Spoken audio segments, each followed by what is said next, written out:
Hi lovelies, and welcome to another video.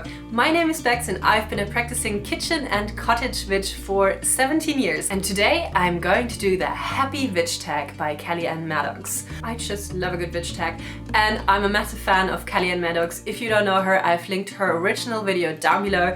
She has this bubbly, warm personality that just really sucks you in, but she talks about really important issues in the community. I feel her videos also address witchcraft in relation to mental health and overall happiness, so I can only recommend her channel. But now let's start with the questions. What makes you happiest about being a witch?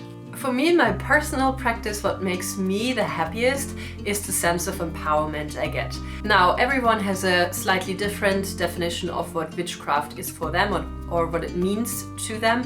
For me personally, witchcraft is a tool to aid your mundane efforts and your mundane goals. Might it be the search of happiness, personal self-development, healing, helping other people, helping yourself, and just fueling your normal life with that little bit of magic spark.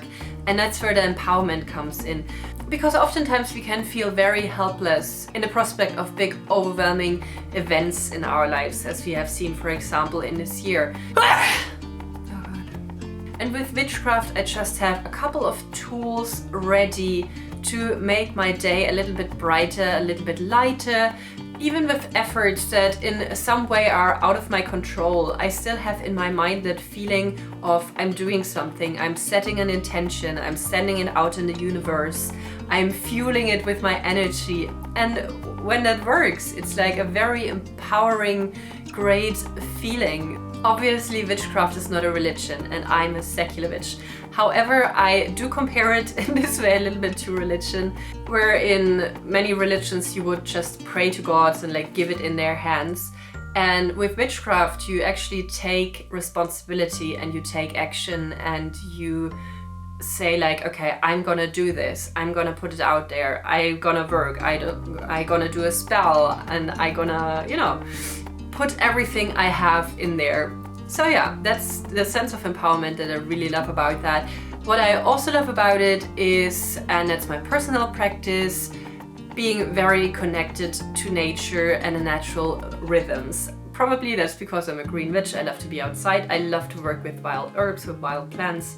So that means I just really get out and get to work with them and know when grows what and where does it grow and what kind of folklore is there. And it just tunes you in with the seasons and with the natural world, what's happening around you, and also the different energies that lie in each season. I mean, we don't feel the same all year round. Autumn will have a different sense than spring does.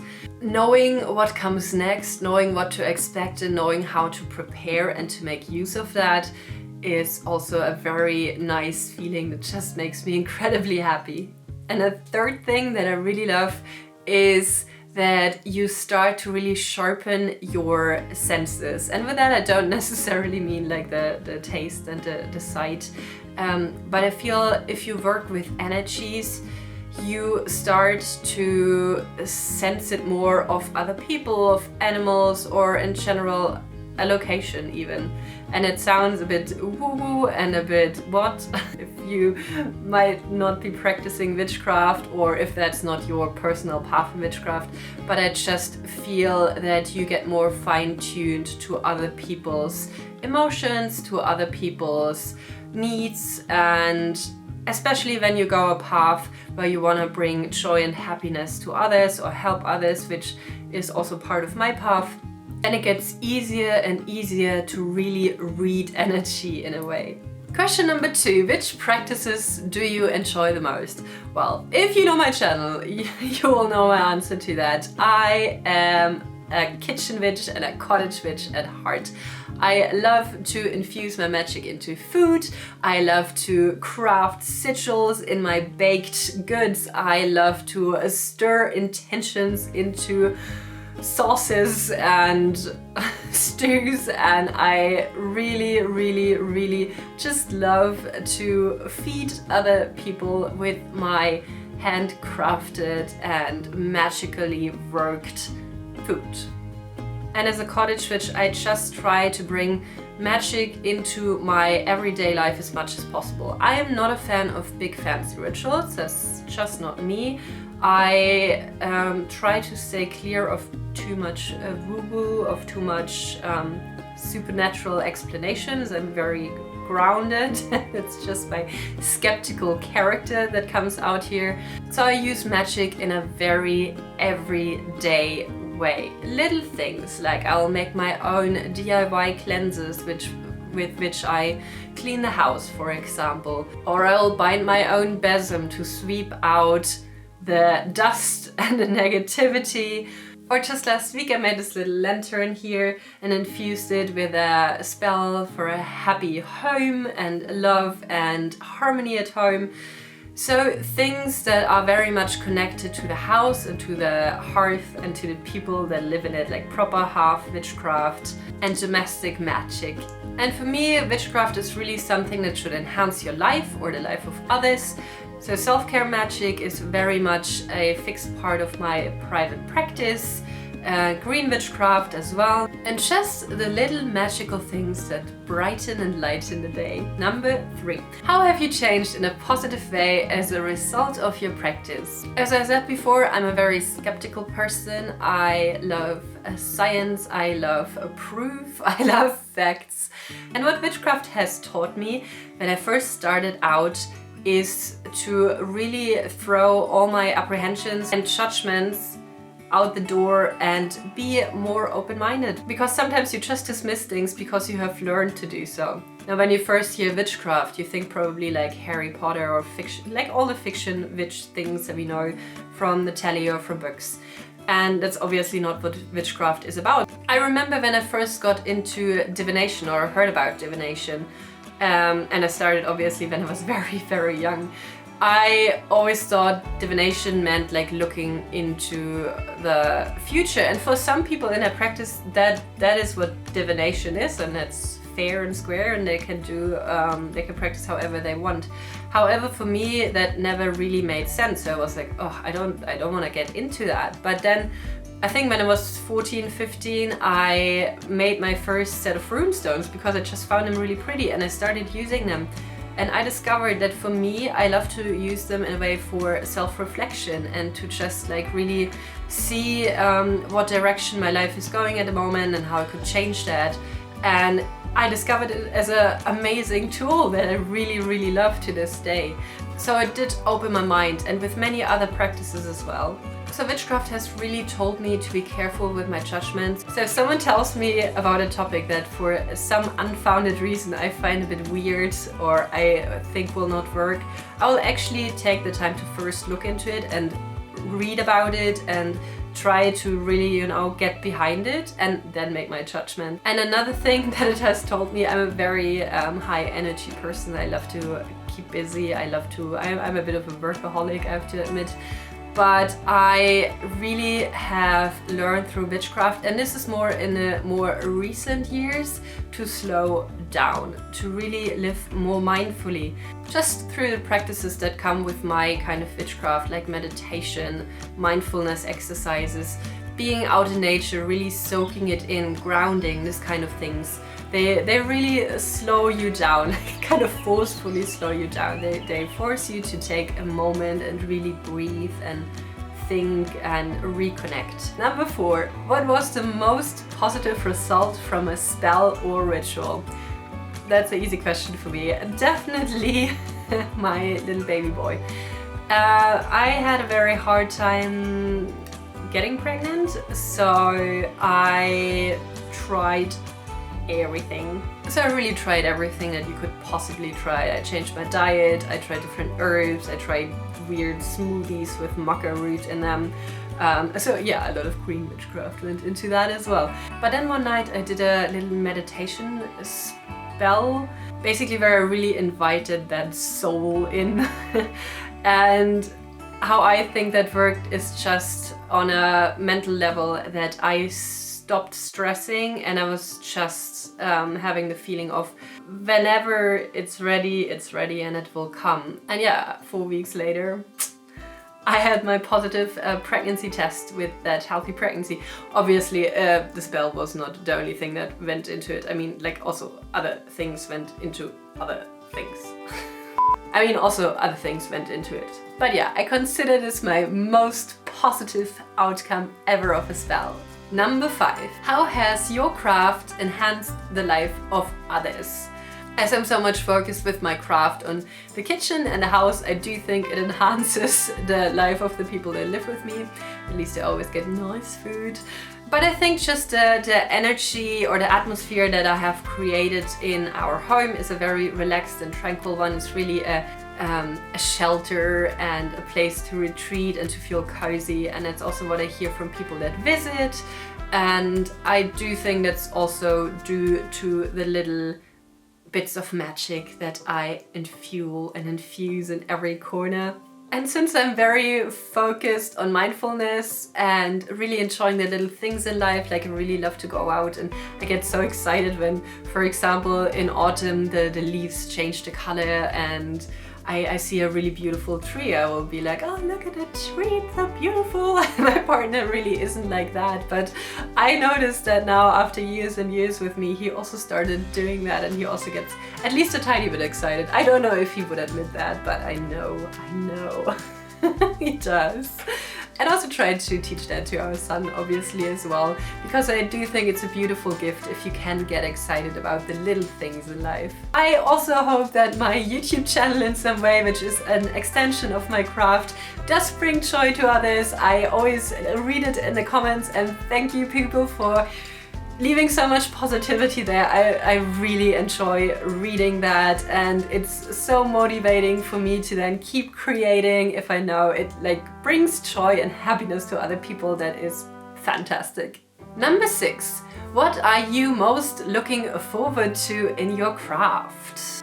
Well, if you've seen my Law of Attraction vision board video, you know that I am massively unhappy with my weight at the moment due to quarantine, stress, baby, just in general, you know, stress eating. That's my thing. That's what I'm struggling with a lot. And I now really sat down over a couple of weeks and I planned out different spells and rituals to help with my weight loss journey, and I'm super excited to start that. I always mix magic and science, so it's a good package of psychological wisdom, of herbs, of magic, and I will share that journey also here on YouTube because a couple of people have actually asked for weight loss spells. So you can then see if it works or not. For me at least, it might work for you if it doesn't work for me, or vice versa. But that's just something that I'm very ready for after the holidays. Because I just can't say no to Christmas cookies. Might be the problem. Number 7. What do you like most about the witchcraft community online and offline? Well, offline I don't know any witches. My friends are all muggles. Online I have only started to really find people once I started my channel. Because before I didn't really watch any other witch YouTubers. I also didn't really follow any groups just because I'm practicing solitary. And where I live, it's still very connected to, you know, nature-based religions and traditions, which is what I do practice. So it's easy to get information from just anyone, like my mom, my grandma, my father, my neighbor, even though they would not title themselves witches. But now that I started this, I found fantastic friends. I found so many lovely people that I got in contact with over on Instagram or also through my Patreon. A lot of people contacted me there, and it's lovely. Like, I didn't know how many amazing people existed out there that might have very different practices. Like, I talk with a lot of people that practice very differently from me, but we still have so much common ground, which, you know, I'm talking about you. And it's a very empowering and positive community, at least the people that I have been in contact with. Obviously, now I'm also part of some witchy Facebook groups and stuff like that, and what I see there, It's a lot of gatekeeping, a lot of people feeling more important than they actually are, and a lot of misinformation as well about witchcraft and about how it might work. And there the energy is obviously negative, but I do feel you pick your own company, and why would I involve myself in that negativity? I try to put out information that I feel could resonate with some or might be true for some, and that's the part that I will play in that. If people want to take it, they can. If they don't want to take it, then they leave it. And I will surround myself with fantastic people that I have now met, and I'm looking forward to meet many more of you.